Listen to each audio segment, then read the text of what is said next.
This video is the first in a series that I'm going to make, depending on the response I get on the Rhodesian Bush War, or Chimurenga 2, as it is called by the native Africans, Firstly, I'd like to get some things off my chest.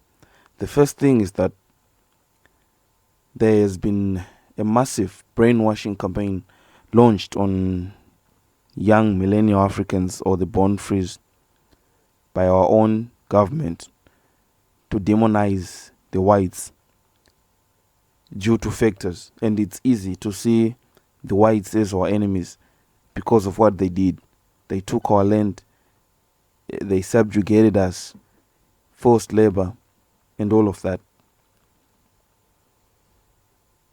Whilst that is undisputed truth, we also have to look at why they were able to do that to us and why they could justify doing that to other human beings.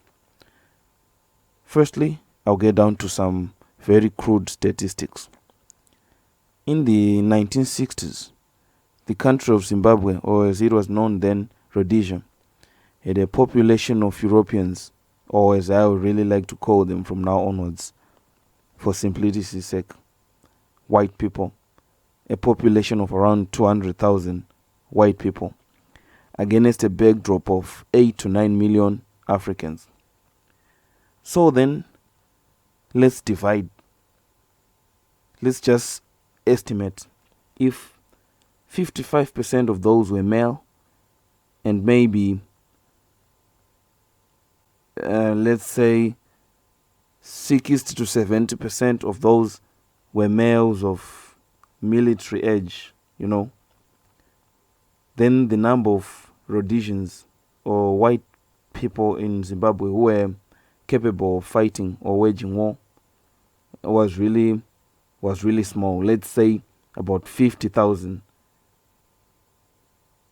at any given time, and not all men of military age would dedicate their efforts to the military, so the number was clearly smaller.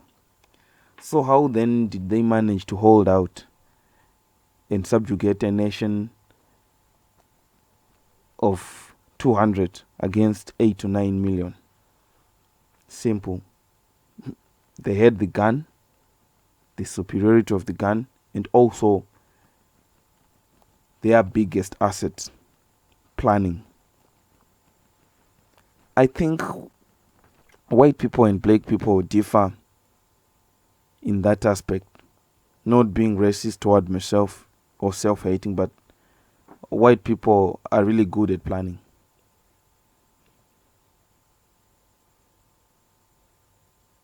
That was really an intentional pause to let it sink in. White people are really good at planning.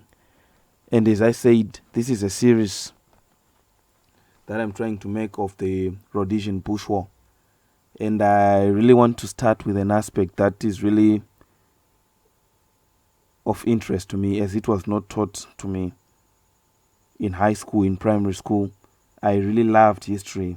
I passed it with flying colors, but not once was it ever mentioned in class. I know about Hitler, I know about Napoleon, but I really don't know the clear history of what went down during the Rhodesian Bush War, or the Chimurenga. In this series, we'll talk about various aspects of that conflict, but today I'm going to be talking about one of the most important tools used by the white population to mitigate their disadvantage of numbers and maximize on their advantage of superior weapons. What we must realize is that the war was really, in all senses of the word, a civil war, as Britain by that time really didn't want to have any colonies. It wasn't economically viable. Morally, it was beginning to get frowned upon even in European circles to have colonies. So, independence was granted, but the white population really saw that if we hand over power to these blacks, it will inversely affect their interests. So they declared an unilateral declaration of independence, and it was now a rogue nation, a rogue state, and they were placed under sanctions. So they were not as free as they would want to be to purchase weapons and equipment. But due to the relationship with South Africa and other nations, they would obtain weapons, but really in limited number. That is why I really commend their ingenuity, inventiveness, and skill in planning. And nothing personifies that skill in planning like their development of what they called the fire force.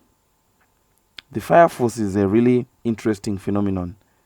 Guerrilla warfare is tough. Even the Americans had a hard time in Vietnam.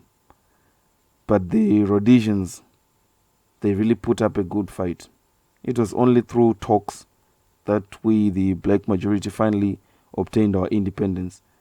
If it was really up to the military actions to decide, we might still be more than a quagmire in the war, like what happens in the Middle East, where wars drag out for years and years and years and years.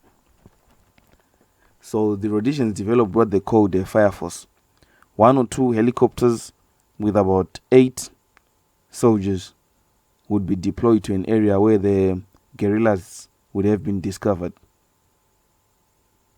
I don't think it is emphasized enough how incompetent the guerrillas were as a fighting force.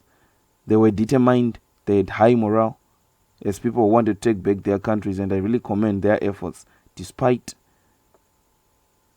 the fact that the country really is falling apart. And if it was up to me, I would have preferred if we had used the Mandela method to gain independence. But really, what happened. I wasn't even born yet.